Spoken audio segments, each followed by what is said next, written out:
திரு சவுக்கு சங்கர் அவர் வீட்டில் வந்து கழிவுகளை கொட்டிய கயவர்கள் மீது உடனடியாக சட்ட நடவடிக்கை எடுக்க வேண்டும்.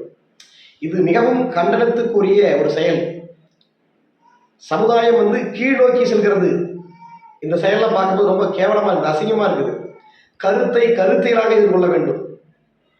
ஆதாரத்தோட பேசுறாப்ல, சட்ட ரீதியா பேசுறாப்ல, புள்ளி விவரத்தோடு பேசுறாப்ல, ஆவணங்கள் வைத்துக் கொண்டு பேசுறாங்க. கருத்து சுதந்திரம் எல்லாருக்கும் இருக்கிறது. கருத்தை பேசினால் கருத்தை கருத்தியலாக எதிர்கொள்ள வேண்டும்.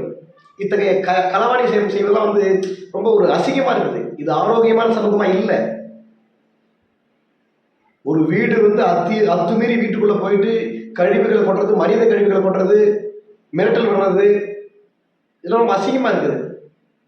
அப்ப தமிழ்நாட்டில் வந்து சட்ட ஒழுங்கு அந்த அளவுக்கு இருக்குதா? இதெல்லாம் நினைக்கும் போது ரொம்ப வருத்தமா இருக்குது. மாண்புமிகு தமிழ்நாடு அரசு வந்து இதன் மீது உடனடி நடவடிக்கை எடுக்க வேண்டும். இத்தகைய செயல் வந்து மீண்டும் நடக்காத வகையில் தடுக்க வேண்டும்.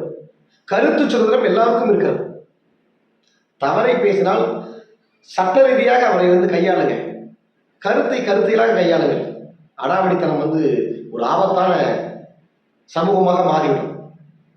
தயவு செய்து இத்தகைய கயவர்கள் மீது உரிய சட்ட நடவடிக்கை எடுக்க வேண்டும் என இந்த காணொலி மூலம் கேட்டுக்கொள்கிறேன். இது மிகவும் வன்மையாக கண்டிக்கக்கூடிய செயல்.